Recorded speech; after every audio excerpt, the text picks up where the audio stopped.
하나님께서 과연 우리 인간, 그러니까 사람을 바라보실 때 어떤 마음으로 우리를 바라보실까, 이런 고민을 좀 설교를 시작하면서 나누려고 합니다. 아마 부모가 자식을 바라보는 마음, 그 이상 상상할 수 없는 그런 넓은 마음일 것입니다. 왜냐면요, 우리가 하나님께서 만드신 최고의 작품이기 때문이죠. 주일학교 시절에, 지금도 주일학교에서 부르는 것 같은데요, 걸작품이라는 찬양이 있었습니다. 흙으로 빚어서 생기를 불어넣어 살아 숨쉬는 사람을 만드셨죠. 나는 걸작품, 하나님의 최고의 작품. 이런 찬양의 가사입니다. 사랑하는 성도 여러분, 우리가 정말 하나님의 최고의 작품인 것을 믿으십니까? 네, 맞습니다. 그렇기에 우리는 너무나 소중한 존재이고 또 너무나 가치 있는 존재입니다.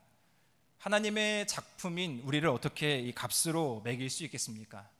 그래서 나도 소중하지만 나만큼 옆에 있는 사람도 소중함을 느끼면서 우리는 매일매일을 살아가야 하는 것입니다. 자, 그런 의미에서 우리 옆에 분과 한번 이렇게 인사하겠습니다. 당신은 참으로 소중한 존재입니다. 인사 나누도록 하겠습니다.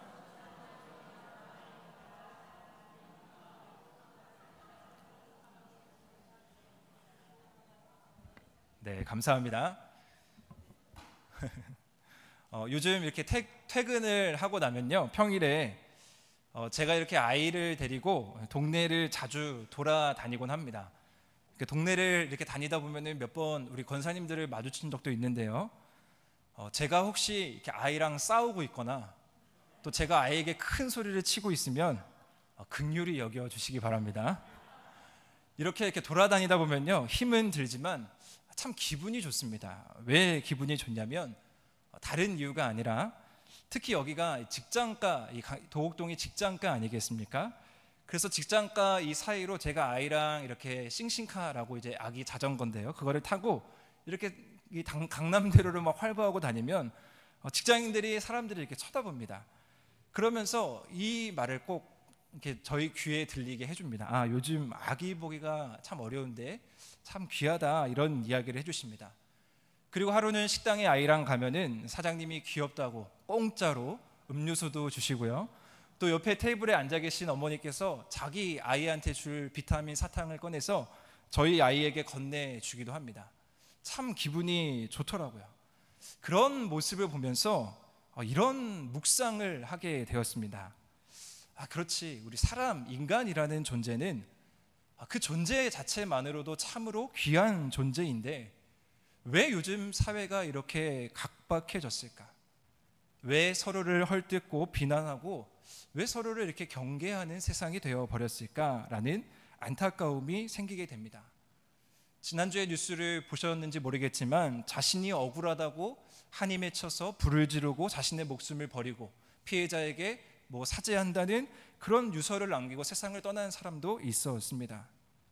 적어도 우리가 그리스도인이라면, 우리가 믿음을 가진 사람이라면 우리는 모두를 소중하게 바라볼 수 있는 시선을 가져야 하는 것입니다.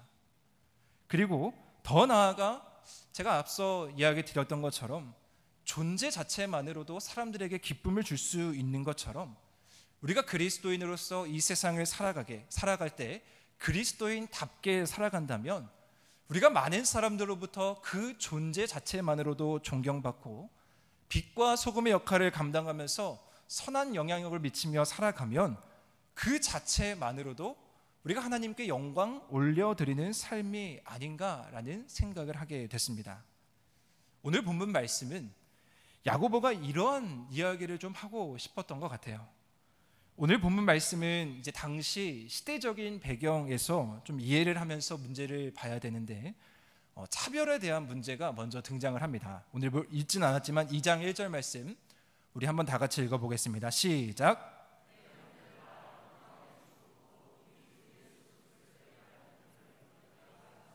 사람을 차별하여 대하지 말라. 아멘. 이 말씀을 쉽게 이야기하면 이렇게 이야기할 수 있겠습니다. 믿음을 가진 자여, 믿음을 가진 자답게 행동해라. 그리고 당시에 구체적으로 그렇게 하지 못했던 예가 기록되어 있는데, 믿음을 가진 사람들 사이에서, 즉 교회죠, 지금으로 말하면 교회에서 사람을 차별하는 문제가 있었어요.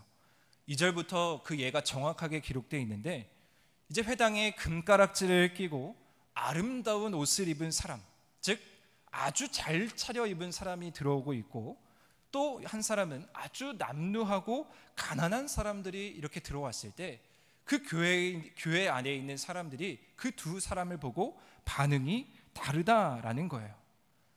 아름다운 옷, 고귀한 옷을 입은 사람에게는 눈여겨 끝까지 그 사람이 어디에 앉는지 지켜보고 더 좋은 자리를 내어주고, 가난한 자가 교회에 들어왔을 때는 그냥 아무 데나 앉아도 나는 신경 안 쓴다, 내 발등상 아래 앉든지 네 마음대로 해라 라는 그런 차별의 태도를 보인다라는 거예요.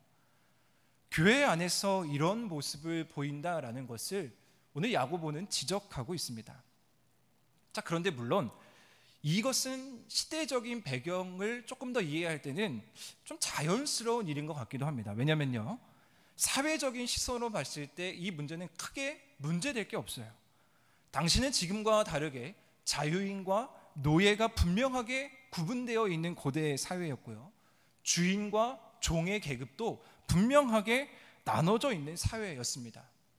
그래서 조금 이상하게 들리실 줄 모르겠지만, 어쩌면 가난한 자와 이 부유한 자를 차별하는, 차등하는 것이 자연스러운 사회였다라는 것입니다. 자, 그런데 야고보는 오늘 도대체 뭘 이야기하고 싶은 것일까? 야고보가 지적하고 있는 것은 이겁니다. 어찌 믿음을 가진 자도 똑같이 할 수 있느냐? 정녕 사회에서는 그렇게 할지라도, 사회에서는 계급을 나누고 부유한 자와 가난한 자를 나누고 주인과 종을 나눈다 할지라도, 어떻게 한 공동체 형제 자매라고 말하는 교회 안에서도 그런 일을 할 수 있냐라는 것이죠. 즉, 세상의 가치가 교회 안에 들어와서 그 세상의 가치가 교회 안에서도 동일한 잣대로 사용되고 있는 점을 오늘 야고보는 지적하고 있습니다. 우리가 경계해야 하는 것은 무엇이냐면, 우리 역시도 세상의 가치로 사람을 판단하는 일, 세상의 가치로 차별하는 일을 경계해야 되는 것이죠. 우리마저도 세상의 가치로 사람을 판단한다면 도대체 이 세상에서 가난하고 소외되고 억울한 자는 누가 품어줄 수 있느냐라는 것입니다. 특별히 교회는 품어주는 곳 아니겠습니까?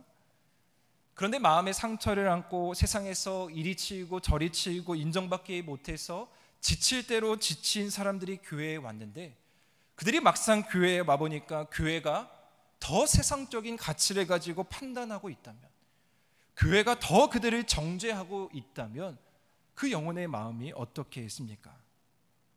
오히려 교회가 더 차별을 행하고, 오히려 교회가 더 세상의 가치를 쫓고 있다면 이 얼마나 한 영혼에게 실망스러운 모습이겠습니까? 예수님께서 이 땅에서 관심을 가졌던 사람을 한번 보십시오. 예수님의 가장 큰 관심은 누구에 있었냐면은 소외된 자들에게 있었습니다. 오늘 말씀으로 적용하면 차별받는 자들이었죠. 공동체에서, 무리에서 환영받지 못하는 자들이었습니다. 자, 그런데 한번 생각해 보십시오. 왜 예수님께서 그 공동체에서 차별받고 환영받지 못하는 자들에게 먼저 다가가셨을까?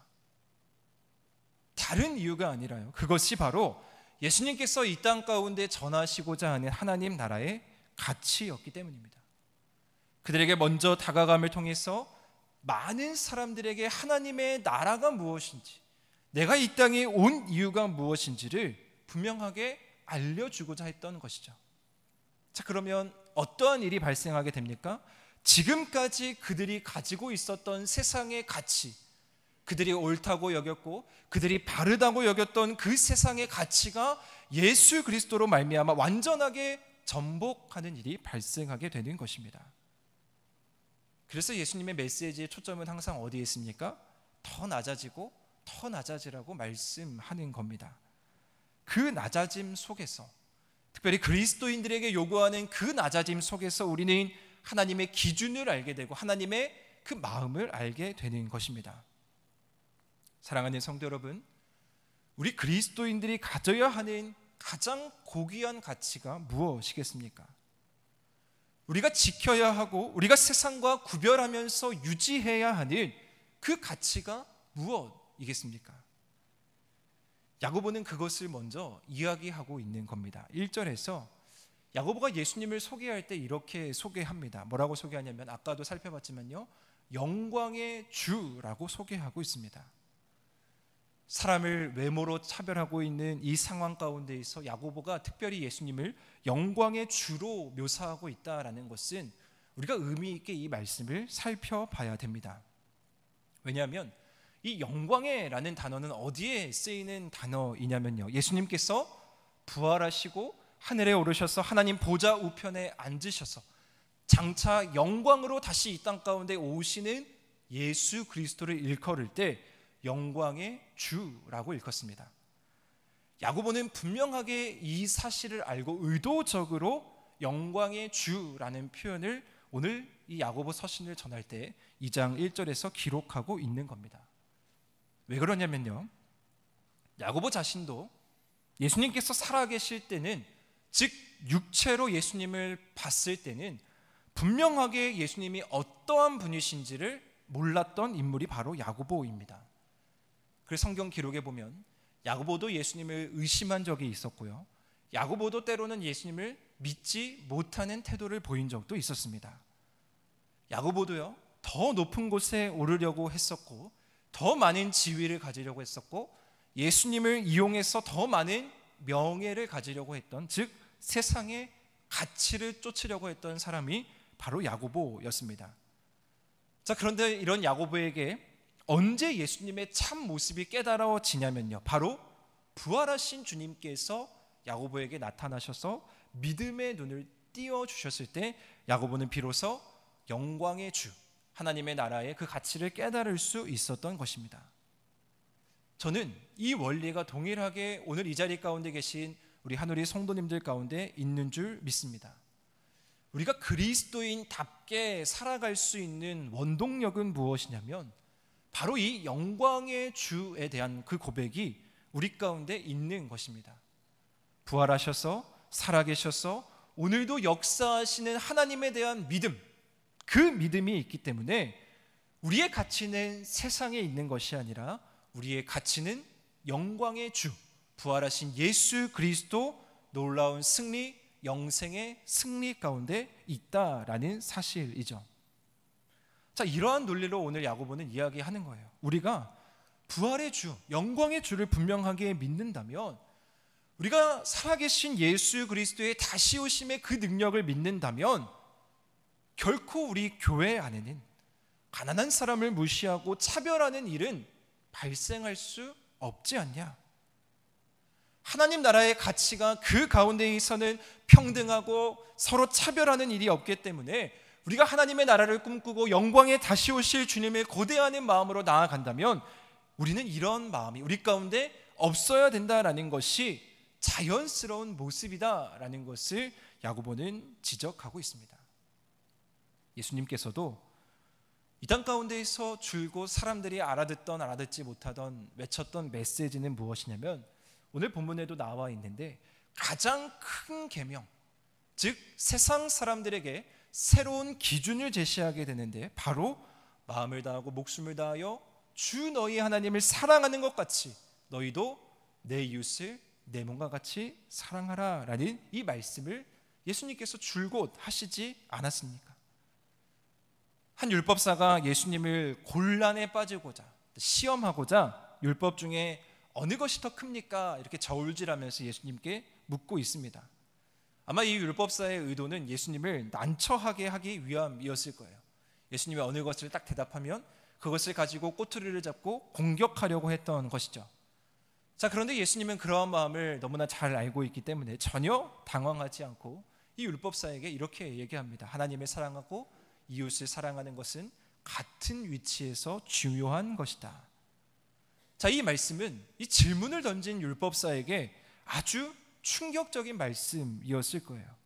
왜냐하면 이 율법사는 그 무리에서 어떠한 일을 펼치고 있었냐면 가난한 자를 억압하고 무시하고 그저 그들이 하나님의 율법을 줄줄이 다 외우고 자신들은 다 지켰다고 외치면서 사람들을 정죄하는 사람들이었는데 예수님께서 그들의 가치가 잘못됐다, 너희들이 지금 율법으로 믿고 있는 그 모든 것 잘못됐다라고 말씀하고 있으니, 당시 종교 지도자들 또 고위층에게 있어서 오늘 예수님께서 말씀하시는 이 새로운 기준, 가장 큰 계명은 상당히 불편한 말씀이었을 거예요.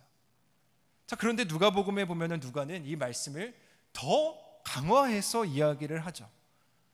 선생님, 누가 참된 이웃입니까? 라는 이 질문에 누가는 의도적으로 선한 사마리아인의 이야기를 합니다. 강도 만난 사람이 있었는데 제사장도 지나가고 레위인도 지나가고 율법사도 지나갔지만, 종교 지도자들, 율법을 잘 지키고 철저하게 지키는 모든 사람들이 다 지나갔지만 이방인이었고 그저 여행하며 잠깐 지나갔던 그 사마리아 사람이 그 이웃을 구해주고 참된 이웃이라고 설명하고 있으니, 제사장들, 율법사들, 레위인들은 다 무시당하는 꼴 아니겠습니까? 그런데 예수님께서 전하고자 하는 메시지는 무엇입니까? 이것이 바로 우리의 가치라는 겁니다. 모든 사람들이 다 고귀한 존재라면 우리는 이러한 예수님의 시선을 가지고 세상을 바라볼 수 있어야 합니다. 이것이 바로 하나님의 나라를 누리는 영생의 가치고 우리 그리스도인들이 장착해야 하는 시선이고 마음이라는 겁니다. 예수님의 관점에서 과연 이웃이 누구인지, 그리고 그 이웃은 이 세상에서 어떤 역할을 감당해야 되는지 그것을 분명하게 알아야 한다라는 것이죠. 그렇습니다. 우리는 그리스도인으로 우리가 이 세상 가운데 왜 존재하고 있는지를 항상 생각해야 합니다. 우리는 이 세상에서 하나님과 하나님의 나라를 보여주는 삶을 끊임없이 살아가야 한다라는 말이죠.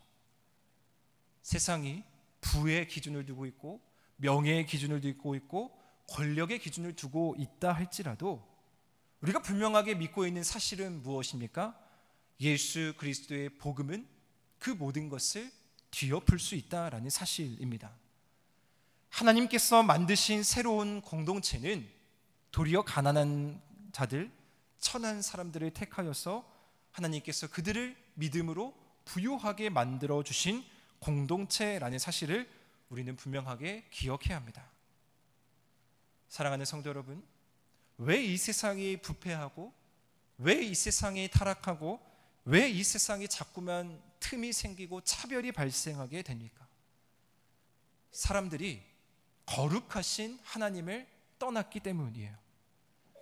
하나님께서 본래 창조하신 그 목적을 떠났기 때문에, 우리에게 모든 것을 다 허락하시는 하나님을 떠났기 때문에 스스로 그 모든 것을 해결하려고 하고 내가 하나님보다 더 높아지려고 하는 마음이 우리 가운데 있기 때문에 자꾸 우리 세상 가운데 이러한 틈이 발생하고 자꾸 우리 세상이 부패하게 되는 겁니다. 자, 우리는 분명하게 기억해야 됩니다. 우리는 이러한 세상 가운데 던져진 성도이고요, 우리는 이러한 세상 가운데 존재하는 교회라는 사실입니다. 따라서 우리는 세상의 원리로 살아가는 자들이 아니라 하나님의 원리로, 하나님의 가치로 이 세상을 살아가야 됩니다. 자, 그러면 이러한 틈, 이러한 차별을 어떻게 메꿀 수 있냐면 우리 13절 말씀 다시 한번 읽어보도록 하겠습니다. 시작.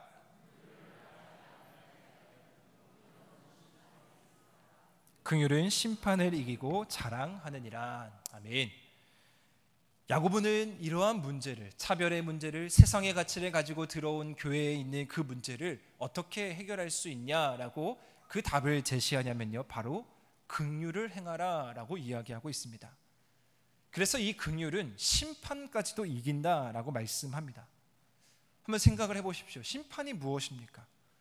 하나님을 떠난 죄로 인해서 발생하는 것이 심판이고 결국에 우리가 사망에 이르게 되는 것이 심판입니다. 자, 그런데 그 심판을 이길 수 있는 요소가 무엇이냐면 바로 긍휼이라는 거예요. 하나님의 관계를 회복할 수 있고 사망을 이길 수 있는 생명의 가치를 깨닫게 해주는 것, 그것을 얻게 하는 것이 바로 긍휼입니다. 그럼 이 긍휼이 무엇이냐? 베드로 사도는 베드로전서 2장 10절에서 이렇게 긍휼에 대해서 이야기합니다. 우리 한 번 더 읽어보겠습니다. 시작. 이제는 하나님의 백성이요 전에는 긍휼을 얻지 못하더니 이제는 긍휼을 얻은 자니라. 아멘. 우리가 누리는 긍휼은 다른 어떤 것이 아닙니다. 우리가 먼저 예수 그리스도의 십자가로 인해서 입은 그 놀라운 사랑이 우리가 입은 긍휼입니다. 우리 역시도 모두 다 죄인으로 죽을 수밖에 없는 이 세상에 던져진 사람들이었는데, 우리도 세상의 가치를 쫓으면서 세상의 것이 옳다고 여기면서 살아갈 수밖에 없는 불쌍한 존재였는데, 우리가 예수 그리스도의 긍휼로 말미암아 새 생명을 입었다라는 사실입니다. 우리는 그 은혜 속에서 살아가는 자들이죠. 만약 우리가 긍휼이 없는 사람이라고 생각을 해 보십시오. 지금도 우리는 세상에서 허덕이는 사람일 것이고요, 세상에서 방황하는 사람일 것이고, 더 나아가 우리는 사망의 영역에서 어찌할 바를 모르는 사람일 것입니다. 이 말이 왜 중요한 말씀이냐면요, 이 말씀이 결코 가볍지 않은 이유가 무엇이냐면 10절 말씀을 보십시오. 참 무서운 말씀이 기록되어 있습니다. 우리 한번 읽어보겠습니다. 시작. 그 하나를 범하면 모두 범한 자가 되다니. 아멘. 이 말씀이 이렇습니다. 아무리 율법을 다 지킨다고 다 행한다고 할지라도 아주 작은 율법 하나를 범하면 결국에 모든 것이 다 범해진다라는 거예요. 우리가 생각했을 때 살인이라는 큰 율법을 범하는 죄, 간음이라는 큰 율법을 범하는 죄, 하나님 내가 그것은 다 지켰습니다 라고 이야기를 할지라도 어쩌면 그들이 생각지 않았던, 사회적으로 봤을 때 아무런 문제가 없었던 이 차별의 문제, 아주 작은 그 차별의 문제를 범하면 결국에 그들은 율법을 다 범한 자가 된다라는 거예요. 자, 그러면 그들이 그들의 율법의 이해 속에서 어떻게 됩니까? 죽음으로 나아갈 수밖에 없다라는 겁니다. 이전에 아무리 잘 지켰다고 할지라도 아무런 소용이 없는 것이 바로 이 야고보의 지적이고 그들이 맹신하고 있는 율법의 특성이기도 했습니다. 유대인들은요, 말 그대로 율법의 노예가 되어 있는 거예요. 이 얼마나 무서운 삶의 모습이겠습니까? 그래서 예수님께서 그들에게 거듭 얘기하시는 게 무엇이냐면, 수고하고 무거운 짐진 자들아 다 내게로 오라, 내가 너희를 쉬게 하겠다라고 말씀하신 이유가 여기에 있는 거예요. 너희들이 율법에 얽매여서 세상의 가치에 얽매여서 어찌할 바를 모르고 있구나. 내가 너희를 자유하게 하겠다. 어떻게? 예수 그리스도를 믿는 믿음, 긍휼로 말미암아. 율법에 얽매여 있는 그들에게 율법을 뛰어넘을 수 있는, 아니 율법을 완벽하게 완성할 수 있는 긍휼을 베풀어 주심으로 인해 우리가 지금 누리고 있는 것처럼 진정한 자유가 무엇인지, 그리고 새로운 진리가 무엇인지를 선포하고 있는 것입니다. 자, 그러면 우리는 이제 이 말씀을 들고 세상으로 나아가야 되는 것이죠. 이제 우리는 이 긍휼을 들고, 우리가 이미 경험한 이 긍휼을 들고 세상에 나아가 자랑해야 합니다. 누구에게 자랑합니까? 어쩌면 여전히 지금도 세상에서 세상의 가치를 쫓고 있는 자들에게, 부와 재물, 권력이 답이라고 여기는 자들에게, 그것을 쫓아가다가 허덕이며 사막에서 헤매이고 있는 자들에게 우리는 이 긍휼의 가치를 전해줘야 합니다. 세상의 가치마저도 주관할 수 있는 예수 그리스도를 자랑하기를 축복합니다. 얼마나 많은 사람들이 세상의 가치를 추구하며 살아가고 있습니까? 우리가 뉴스를 보게 되면, 우리가 주변을 보게 되면 권력을 위해서라면, 돈을 위해서라면 강한 자의 편에 서서 뭐든지 할 수 있는 것 같이 펼쳐지는 것이 이 세상의 모습입니다. 참으로 안타까운 일이 아닐 수 없죠. 그들 가운데 하나님의 긍휼이 자리하고 있다면, 정말 영광의 그리스도, 영광의 예수 그리스도의 그 진정한 가치를 깨닫게 된다면, 우리가 그 가치를 전해줄 수 있다면, 우리가 그 틈을 메워줄 수 있다면, 그것이 바로 오늘 우리가 존재하는 이유이고 우리 교회가 존재하는 이유 아니겠습니까? 반드시 기억하시기를 바랍니다. 하나님의 긍휼이 심판을 이깁니다. 세상이 아무리 약하고 세상이 아무리 암흑 가운데 부패하더라도 하나님의 긍휼의 손길이 닿게 되면 그곳은 하나님의 나라가 됩니다. 우리는 하나님의 긍휼이 우리의 판단을 이기고 우리의 생각을 이기고 하나님의 긍휼이 우리의 삶 전체를 압도하는 삶을 살아가야 되는 것이죠. 그것이 어떠한 삶인가? 너무 거창한 삶은 아닐 겁니다. 말씀을 준비하면서 몇 년 전에 본 뉴스인데 이 뉴스가 계속해서 머릿속에 떠올랐습니다. 몇 년 전에 뉴스였는데요. 2호선 당산역이라는 곳에서 술에 취한 중년 남성이 고래고래 소리를 지르면서 경찰과 막 실랑이를 벌이는 장면이 있었습니다.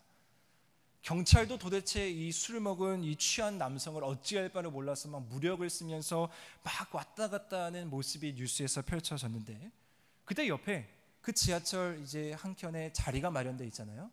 그 자리에 앉아있던 남성이 그 술 취한 중년에게 다가오더니 그냥 말없이 그 중년을 안아주는 거예요.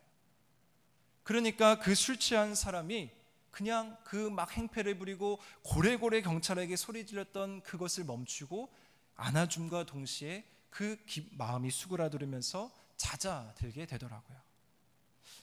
어쩌면 이것이 오늘날 우리에게, 또 그리스도인인 우리에게 필요한 모습이 아닐까.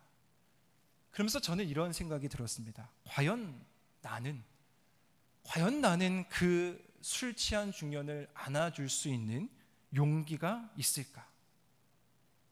사실 우리에게 필요한 것은 그 술 취한 중년을 바라보는 따가운 시선이 아니라 어쩌면 그를 안아줄 수 있는 뜨거운 사랑이 필요할 것입니다.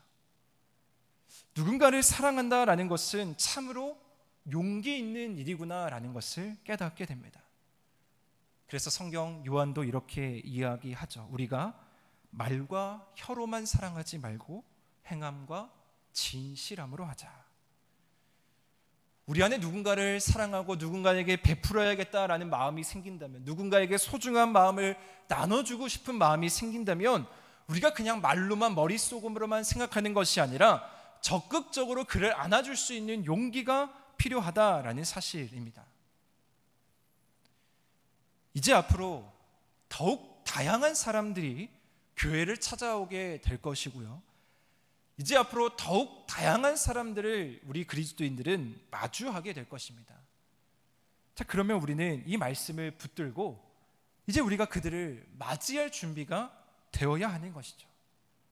부유한 자와 가난한 자를 차별하는 것이 아니라, 우리도 여전히 오늘날의 세상적인 가치와 기준으로 사람들을 구분하고 나누고 차별하는 것이 아니라, 우리가 긍휼로 무장해서, 사랑으로 무장해서 예고 없이 찾아오는, 특별히 우리 한우리교회 가운데 문을 열고 찾아오는 수많은 사람들을 우리가 넓은 포용력을 가지고 사랑의 마음으로 그들을 안아줄 수 있어야 하는 것이죠.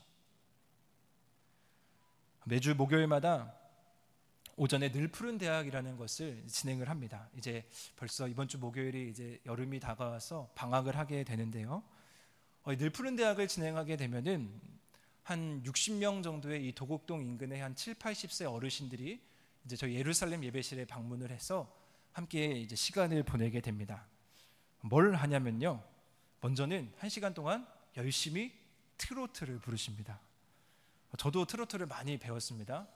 내 나이가 어때서 많이 듣고 배우는데, 이 노래교실이 끝나면 한 10분 정도 짧은 시간인데 복음을 나누는 시간을 이제 갖게 됩니다. 처음에 이제 제가 복음을 이렇게 나누면서 3월 첫 주부터 시작을 했었죠. 처음에 딱 앞에 서니까 도대체 저 젊은 양반은 뭔 얘기를 하나, 저를 바라보는데 따가운 시선으로 저를 이렇게 바라보더라고요. 그래서 그 자리가 참 힘들고 어려웠습니다. 자, 그런데 하나님께서 저에게 그런 마음을 주셨습니다. 오늘 남전도회 연합회에서 이제 또 전도를 나가게 되는데, 지난번 5월에 전도를 나가실 때 한 장로님께서 이러한 말씀을 하셨어요. 우리에게 마주한 한 영혼이 있는데 그 영혼에게 내가 짧은 시간이지만 복음을 전하지 못하면, 내가 준비한 이야기를 그 영혼에게 전하지 못해서 그 영혼이 하나님의 나라의 가치를 못 듣고 죽게 된다면 어떻게 될까? 그 마음이 계속 제 마음 가운데 생기는 거예요. 그래서 늘 푸른 대학을 하는데 이런 마음을 하나님께서 주시더라고요. 하나님께서 공짜로 복음을 전할 수 있는 사람을 6, 70명을 보내주시는데 왜 그렇게밖에 하지 못하느냐. 그러면서 제가 열심히 준비하고 기도하고 그분들에게 복음을 전하기 시작했습니다. 자, 그랬더니 믿으시길 바랍니다. 지난주가 아니죠. 계속 한 주 한 주가 지나면서 그 어르신들의 눈빛이 초롱초롱해지고요. 복음을 듣게 되고 그들이 변화되는 모습을 보게 되었습니다. 제가 전하는 건 세상의 이야기가 아니라 오늘 말씀에 있는 이야기입니다. 하나님의 긍휼, 내가 먼저 입은 하나님의 사랑, 하나님의 가치, 세상에서 전해줄 수 없는 어르신들이 이미 80세, 90세 세상에서 누릴 것을 다 누리신 어르신들이지만 이제 정말 하나님의 부르심을 앞둔 어르신들이지만 그분들에게 전해줘야 되는 하나님 나라의 가치, 그들의 고귀함, 그들의 긍휼하심, 그것을 전해줬을 때 그들이 변화되는 모습을 보게 됩니다. 우리 모두는 이 귀함을 전해야 하는 우리 하늘의교회 성도인 줄을 믿습니다. 오늘도 남전도의 연합회 노방전도를 나가는데 그러한 은혜가 넘쳐나기를 소망합니다. 긍휼의 모습으로 우리가 먼저 받은 주의 사랑을 전하고 나누는 우리 하늘의 모든 성도님들 되시기를 바랍니다. 그래서 우리가 적어도 내가 만나는 사람은, 적어도 우리 하늘의교회의 발걸음을 옮기는 사람들은 하나님의 사랑을 경험하고 하나님 나라의 가치를 깨닫는 모두가 되기를 주님의 이름으로 간절히 축원드립니다.